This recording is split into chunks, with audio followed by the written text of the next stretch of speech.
गयो। जैसे पूरो प्रकाश अपन ने यहाँ से डालियो, वो सामने वाले छेद में से पूरो तो नहीं जावे है, क्योंकि प्रकाश को स्वभाव ही तो यहाँ से जो अपन ने यो छेद से छोड़े, वो जैसे ही निकलते ही पाछो सीधी लाइन में नहीं जाके यो हो जाए, यो के पाछे यो ही नहीं हो जाए, क्रॉस हो जाए। प्रकाश को ये और सिद्धांत है विचित्र।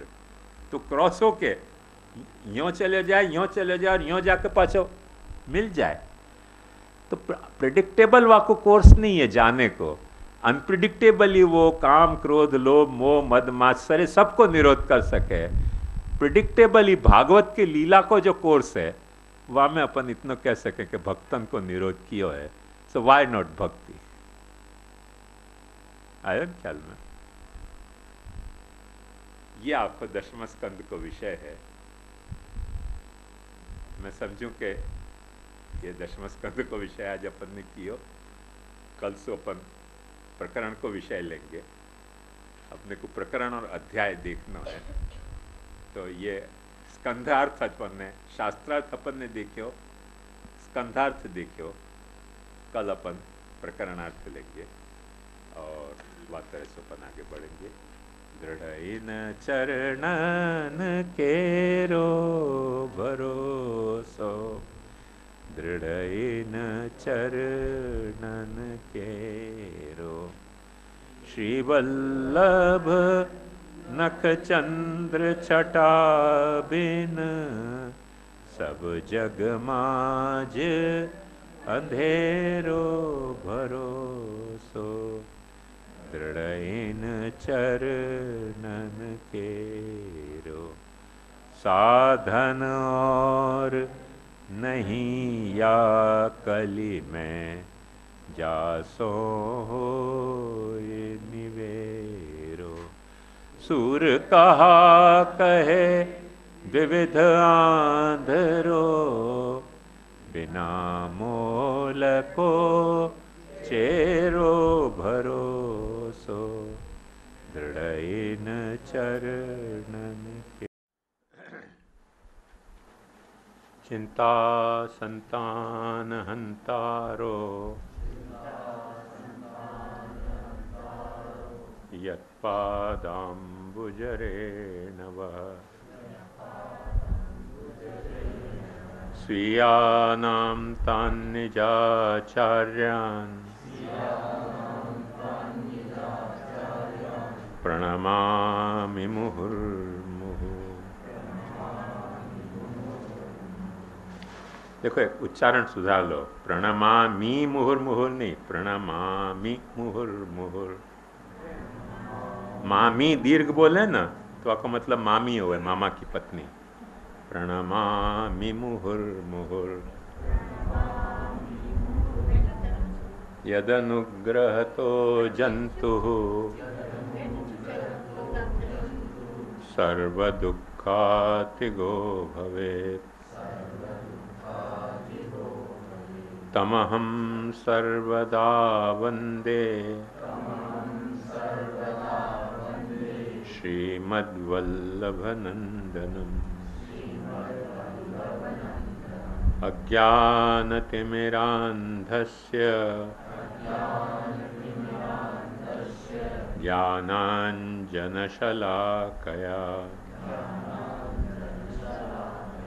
चक्षुरुन्मीलितं येन तस्मै श्रीगुरवे नमः। नमामि हृदये शेषे लीलाक्षीराब्धिशायिनम्, लक्ष्मी सहस्रलीलाभि सेव्यमानं कलानिधिम्। चतुर्भिश्च चतुर्भिश्च चतुर्भिश्च स्त्रिभिस्तथा, षड्भिर्विराजते योऽसौ पंचधा हृदये मम।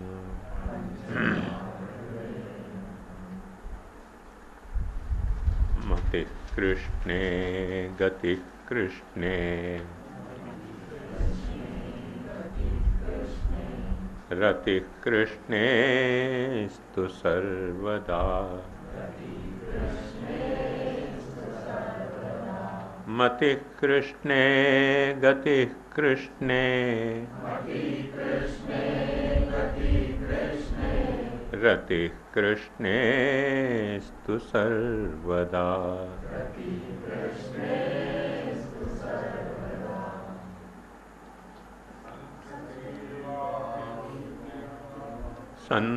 संसृतिर्वापि मुक्तिर्वा कृष्ण एव सदा मम।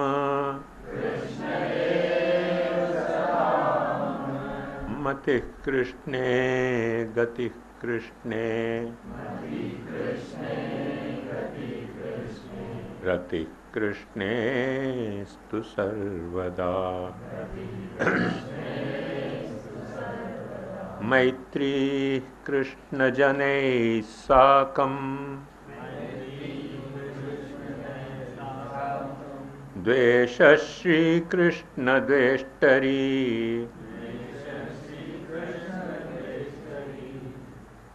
औदासीन्यमुदासीने कृष्णाय हि सदा मम। दूसरो रह गया नहीं? हाँ।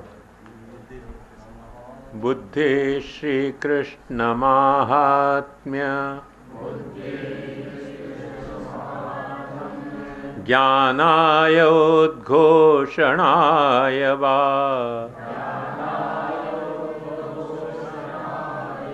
सम्मोह कृष्ण लीलासु वा निवर्त्य सदा मम। मैत्री कृष्ण जनैः साकम् द्वेष श्री कृष्ण द्वेष्टरी औदासीन्यमुदासीने कृष्णाय हि सदा मम। निग्रहो नुग्रहो यो वा चेत् कृष्णेन फलायस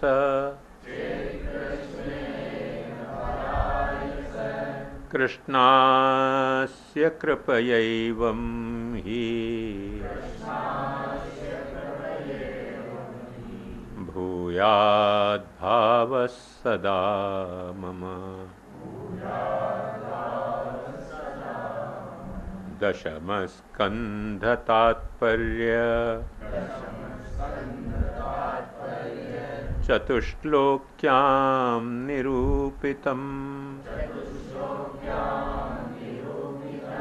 फलसाधनद्वैविध्यम् श्यामेनाचार्य संश्रयात्। मति कृष्णे गति कृष्णे रति कृष्णे स्तु सर्वदा। मति कृष्णे गति कृष्णे रति कृष्णे स्तु सर्वदा।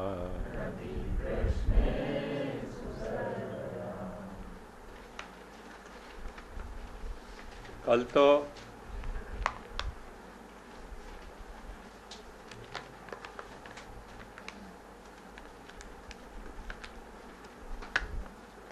दशम स्कंद के लीला की विवेचना में स्कंधार्थ जैसे जो रसगुल्ला आते वा को स्वाद लियो अपन ने। आज दशम स्कंद के लीलार्थ की विवेचना में दशहरा के माठ को थोड़ो स्वाद लेना है तो दांतन को जोर तो पड़ेगा चापने में, गला में डालते ही सीधो नहीं उतरेगा। और कुछ तकलीफ तो होंगी या में, पर वो आप मेरे साथ शेयर करो और मैं आपके साथ शेयर करूं।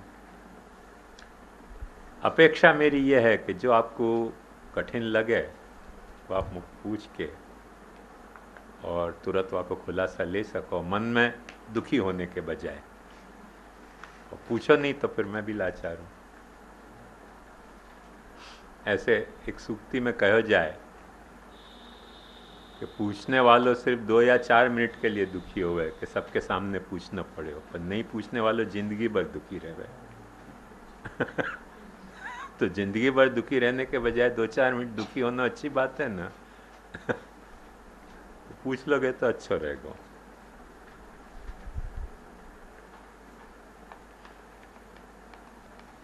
थोड़ी कल मुझको एक गलत धारणा हो गई थी कि आज अपन प्रकरणार्थ शुरू कर पाएंगे, पर ये जो विषय है स्कंधार्थ को, ये 2 से शुरू हो के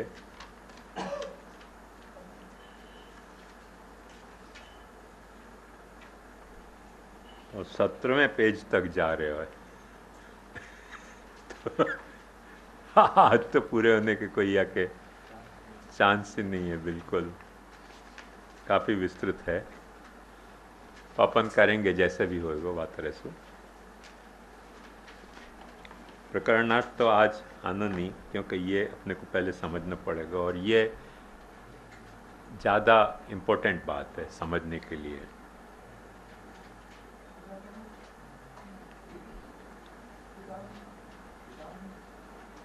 दशम स्कंध में मैंने भागवत स्वयं सबसे पहली व्याख्या खुद की कर रहे हैं, दूसरी सब व्याख्या बाद वाले ने करी है।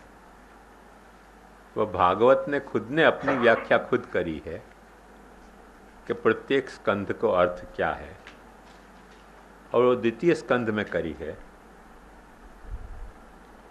वहाँ के ये सारे श्लोक हैं।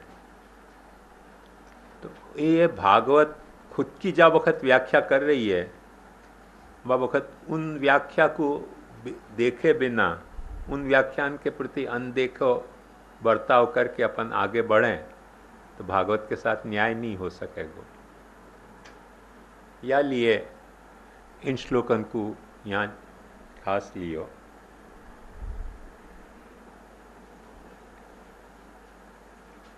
भागवत स्वयं यों कहे कि दशविध लीला भगवान की वर्णित भई हैं। वामेसु 9 लीलाएं लक्षण रूप हैं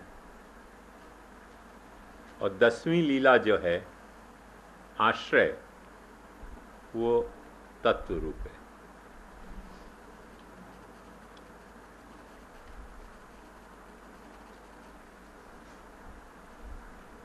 तत्वपन या लिए कह रहे हैं, नॉर्मली तत्व की लीला नहीं होवे। लीला जब भी होवे तो कोई न कोई व्यक्ति की होवे।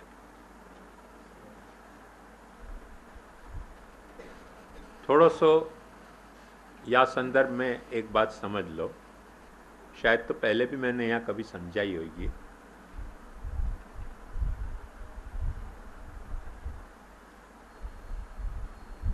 कि एक ऑर्डर है ऐसे, वो ऑर्डर कैसे है कि जो जड़ तत्व होवे है, जो चेतन तत्व नहीं होवे, जड़ तत्व में क्रिया होवे।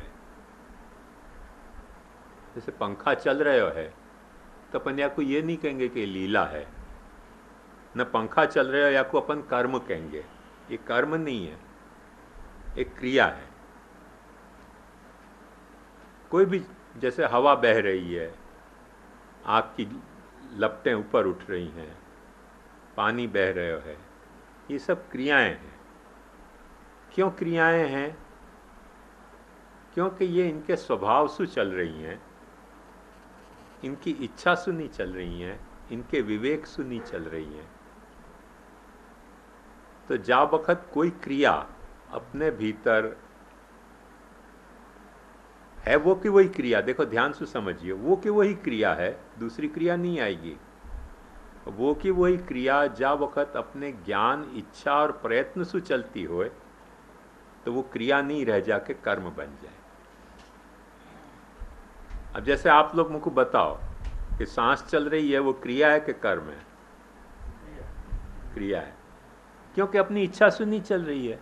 अपने को इच्छा या लिए हो रही है कि सांस चल रही है। सांस चलनी बंद हो जाएगी तो इच्छा होनी बंद हो जाएगी, सांस चलनी बंद हो गई तो ज्ञान होना बंद हो जाएगा, ज्ञान होना बंद हो जाएगा तो प्रयत्न अपन कैसे करेंगे? तो सांस चल रही है वो तो क्रिया है, कर्म नहीं है। पर अपन रामदेव बाबा को भस्रा करें तो वो क्रिया है कि कर्म है? वो कर्म है, क्योंकि वो तो आपको करना हो तो करो और नहीं करना हो तो मत करो। वो आपके स्वभाव से नहीं चल रहे हो, वो तो आपकी इच्छा से चलेगा, है वो की वही क्रिया। पर वो क्रिया जा वक्त अपने इच्छा, अपने ज्ञान, अपने इच्छा और अपने प्रयत्न से चलने लगे तो वो तुरंत क्रिया के बजाय कर्म को रूप ले ले। वो कर्म जो है, अब अपन जो कर्म कर रहे हैं, अपने को जो इच्छा हो, जो ज्ञान भयो, जो इच्छा भई, जा तरीके के प्रयत्न से जो क्रिया अपन कर रहे हैं वो कर्म हो गया। अपन सिर्फ अपने ज्ञान को, अपनी इच्छा को, अपने प्रयत्न को विचार करके कोई क्रिया कर रहे हैं तो कर्म है। तो जब वक्त दूसरे को भी विचार कर रहे हैं तब वो कर्म नहीं रह गया, व्यवहार हो गया। जैसे मेरे को गुस्सा आ गया, गाली बोल रहे हो, तो गाली बोलना कर्म है? नहीं, क्योंकि मैं गाली अपने केवल इच्छा सु, अपने ज्ञान सु, अपने प्रयत्न सु नहीं बोल रहे हूं, दूसरे के साथ कुछ व्यवहार के रूप में बोलने की क्रिया कर रहे हूं। तो वो कर्म जो है, जा वक्त दूसरे को अपन पार्टी बना रहे हैं, वह वक्त कर्म कर्म नहीं रह के व्यवहार हो जाए। आया ना ख्याल में? बात वो की वही है। जैसे जयपुर महाराज ने संस्कृत पाठशाला खुलवा दी, पंडित जी भी बैठा दिए, बजट भी पास हो गया, पढ़ने वालों को या तो ही नहीं तो, क्योंकि सब अंग्रेजी स्कूल में जाने लग गए थे। पंडित जी जो बेचारे क्या करते, तो उनने एक थंबा को नाम रमेश, कोई को नाम दिनेश, कोई को नाम सुरेश। अबे क्यों सुरेश, कुछ समझ में आई कि नहीं? तो वो इंस्पेक्टर आ तो नोट लेके जाते कि हाँ रमेश, सुरेश, दिनेश सबको पंडित जी संस्कृत पढ़ा रहे हैं। जयपुर दरबार को इच्छा भाई कि एक दिन चलो अपन भी जाके सुनने, तो कोई हते ही नहीं, थंबा ही थंबा हते। तो उनने पंडित जी के ये क्या नाटक चल रहे हो? बोले मैं कोई स्टूडेंट तो लाने से रहे हो, स्टूडेंट आप लाओ तो मैं पढ़ाऊँ, नहीं तो अब मैं थंबा को पढ़ा रहा हूँ, मैं अपना काम तो वफादारी से कर रहे हूँ। यहाँ पढ़ने वालों को आवे नहीं तो पढ़ाऊँ कौन को? तो मैं अपना विषय पढ़े हुए भूल नहीं जाऊँ, अकेले थंबा को पढ़ाऊँ, कोई को रमेश नाम रख दियो, कोई को सुरेश रख दियो, कोई को महेश रख दियो, चल पाठ शुरू संस्कृत को। तो अब या तरीके के जो पढ़ाई है वो बात ध्यान समझो, वो व्यवहार नहीं हो गया, पर उनकी एक नीति हती कि भाई जो मुझको काम सौंप्यो गयो है वह काम के प्रति मैं नमक हरामी नहीं करूं। अब नहीं पढ़ने आवे तो क्या करूं, तंबान को पढ़ाऊं। तो व्यवहार से बात थोड़ी ऊपर उठ गई ना। संभव थंबान को नहीं पढ़ाते तो कोई थंबा शिकायत कर, तो कोई थंबा शिकायत करने वाला तो नहीं। तो उनके मन में एक नीति आती कि भाई जा काम के पैसा मिल रहे हैं वो काम तो करना चाहिए ना, नहीं पढ़ने वाला है तो तंबाकू पढ़ाओ, क्या करना। तो वो व्यवहार के बजाय जा वक्त अपन कुछ या तरीके के मूल्यन को विचार करें तब वो व्यवहार नहीं रह के नीति बन जाए। पर जब अपन शास्त्र को विचार करें, अब वो चाहे अपनो वेदादि शास्त्र होए कि मुसलमानन को कुरान शास्त्र होए कि चाहे ईसाइयन को बाइबल शास्त्र होए कि जैनन को सूत्र होए कि बौद्धन को त्रिपिटक होए, कोई शास्त्र के विचार से कोई अपना कर्म क्रिया कर रहे हैं तो वो नीति नहीं होके धर्म बन जाता हुआ है। आयो, वो नीति नहीं बन के धर्म बन जाए। अब ये क्रिया से लेके धर्म तक को सारो काम, बात ध्यान से समझियो, सिर्फ दूसरे को दिखावे के लिए करें तो नाटक बन जाए। काम वो के वही है, गाली भी देगो, तलवार भी चलाएगो, भागेगो भी, भगाएगो भी, भजन भी करेगो।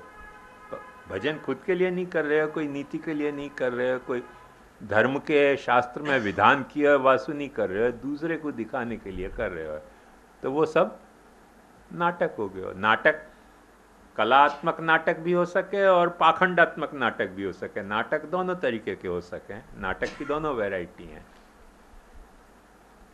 या नाटक से भी ऊपर उठ के कोई क्रिया को नाम लीला है, जामे अपने दिल में भर्यो भयो आनंद को अपन सिर्फ अभिव्यक्त करना चाह रहे हैं और कोई अपने को न तो कोई से कुछ लेना है न कोई से कुछ देना है, वाह तरीके की जो क्रिया प्रकट होती हो वाह का नाम लीला है। ख्याल में आयो? तो लीला जा वक्त अपन कह रहे हैं कि दशम स्कंद को अर्थ लीला है, तो लीला के कहने के साथ अपने को ऐसा ख्याल नहीं आवे कि तत्व कहना चाहिए, पर ऐसे कहना चाहिए कि कोई व्यक्ति होनी चाहिए ऐसी कि जो अपना आनंद प्रकट करना चाह रहे हैं। पर अपने यहाँ के दर्शन और धर्म की ये एक महत्ता है। जैसे अंग्रेजी को ग्रामर देखोगे ना तो तत्व के लिए दैट या इट आवे, व्यक्ति के लिए दैट और इट नहीं आके ही या शी आवे। अपने हिंदी में वाह तरीके को भेद नहीं है, पर संस्कृत में फिर वाह तरीके को भेद है कि तत्व के लिए तत् आवे और व्यक्ति के लिए स या सा आवे। स पुरुषः गच्छति, तद्वाहनं गच्छति, ऐसे। तो अंग्रेजी में जो भेद है कि कोई के लिए दैट इट वापरो जाए और कोई के लिए ही या शी वापरो जाए, व्यक्ति के लिए ही और शी वापरो जाए, इट नहीं वापरो जाए, और जो लाइफलेस है वह के लिए ही या शी नहीं वापर के इट वापरो जाए। वो अपने हिंदी में नहीं है वो मुहावरा, मुझको लगा शायद राजस्थानी में भी नहीं है या तरीके को प्रभेद, दोनों के लिए एक ही शब्द वापरे जाएं। पर संस्कृत में फिर यह तरीके को प्रभेद है कि तत्व के लिए तत् शब्द वापरे जाए और व्यक्ति के लिए सह या सा वापरे जाए। तो यहाँ अपने को ऐसा लगे सोचने पे कि व्यक्ति और तत्व दो भिन्न भिन्न पदार्थ हैं। एक बात सच है, व्यक्ति और तत्व दो भिन्न पदार्थ हैं, पर जहाँ तक वाह दशम स्कंद के लीला को जो विषय है वो व्यक्ति रूप भी है और तत्व रूप भी है। वो व्यक्ति रूप भी है और तत्व रूप भी है। अब यदि आपको सीधो से अपने को खुलासा लेना हो तो ऐसे मिलेगा कि व्यक्ति रूप से वो लीला को करता है और तत्व रूप से वो लीला को स्टेज है। तत्व रूप से क्योंकि लीला कर रहे हो है तो लीला को कोई स्टेज होना चाहिए ना, कौन से स्टेज पे वो लीला हो रही है। तो खुद जो है वो अपनो स्टेज भी है और वो खुद अपनो एक्टर भी है, लीला करने वालों। उपनिषद या को बहुत अच्छे ढंग से समझावे है। किंस्विद्वनम कौस वृक्षास यतो द्यावा पृथ्वी निष्ठ तक्षु। वो वन कौन सा हतो, वो वृक्ष कौन सा हतो? किंस्विद्वनम कौस वृक्षास। जासु या जगत बनाने वाले सुतार ने जंगल में सु लकड़ा काट के ये जगत बनायो। वो वन या वृक्ष कौन सा हतो? यह तो द्यावा पृथ्वी निष्ठ तक्षु। ये भूतल और ये आकाश रूपी जो जगत है वो कौन से जंगल में सु कौन से वृक्ष को लकड़ा काट के बनाया गया, ये तो बताओ। मनीषिणो मनसा पृच्छते दु। तुम बुद्धिमान हो, तुम बताओ अपने मन पे सोच के। एक किमध्य तिष्ठत भुवनानि धारयन्। जब बनायो तब माने कहाँ खड़े होके बनायो? भाई जो भी सुतार कुछ काम करेगा तो कहीं तो खड़े होके करेगा ना। खड़ो कहाँ तो वो ये बताओ। वाकई जवाब में उपनिषद बहुत सुंदर एक बात कही। ये सवाल पैदा किया है ऋग्वेद ने और या को जवाब दिया है यजुर्वेद ने। ब्रह्मवनम ब्रह्मस वृक्षास यतो द्यावा पृथ्वी निष्ठ तक्षु मनीषिणो मनसा वो ब्रवीमि ब्रह्माद्य तिष्ठत भुवनानि धारयन्। वो वन भी ब्रह्म तो, वो वृक्ष भी ब्रह्म तो, वो सुतार भी ब्रह्म तो, और जहां माने खड़े होकर या जगत को तराश्यो वो भी ब्रह्म तो। सर्वं खलु इदम ब्रह्म। तो वो ही एक तत्व जो है वो स्टेज भी बने हैं और वही तत्व एक्टर भी बने हैं।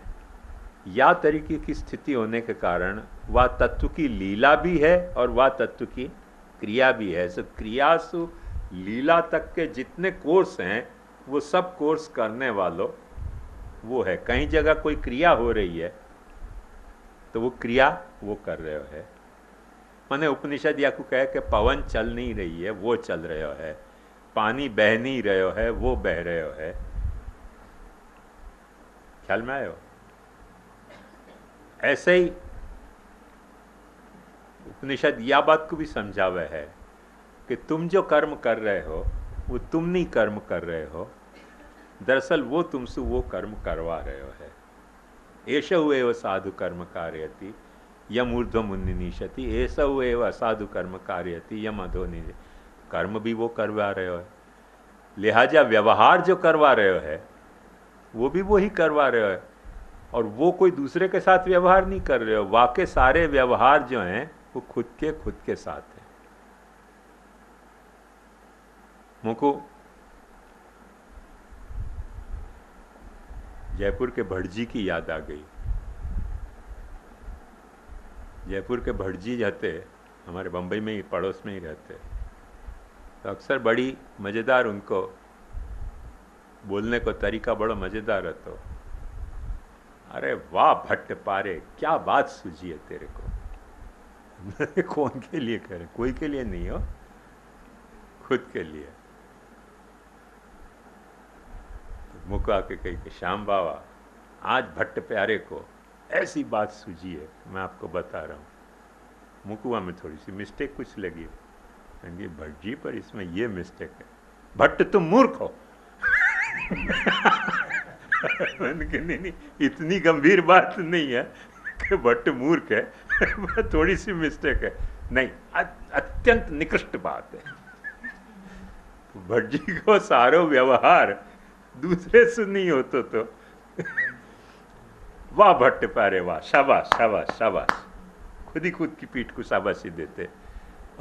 और जब कुछ अपन ने मिस्टेक कर दी, अरे भट्ट प्यारे मूर्ख होते, तो वो व्यवहार खुद के साथ है। तो ऐसे ब्रह्म को जो व्यवहार है वो दूसरे के साथ नहीं है, वो भट्ट प्यारे को व्यवहार भट्ट प्यारे के साथ ही है। और वह को गाली भी दे रहे हो तो भट्टी भट्ट को गाली दे रहे हो, कोई दूसरा भट्ट को गाली नहीं दे रहे हो। बात समझ में आई ना? तो वह को क्रिया वाकी खुद की है, कर्म वाको खुद को है, व्यवहार वाको खुद को है, नीति वाकी खुद की है, धर्म वाकी खुद की है। भागवत के 12 स्कंद में धर्माय कृष्णाय ऐसे आवे। कृष्ण क्या है? खुद धर्म है, कृष्ण खुद एक धर्म है, धर्म खुद एक कृष्ण का रूप है। ये लिए निबंध में महाप्रभु जी कर्म स्वरूप भगवान ब्रह्म के हैं, तो वो भी कर्म भी जो है वो खुद ब्रह्म है, धर्म भी ब्रह्म है। अब नाटक कर रहे हो तो अपन तो जाने हैं कि भगवान के एक नहीं कई रूप नाटक करने के लिए गए हैं। जैसे शिव जी को रूप भी अपन यूँ कहें कि वो नाटक को रूप है।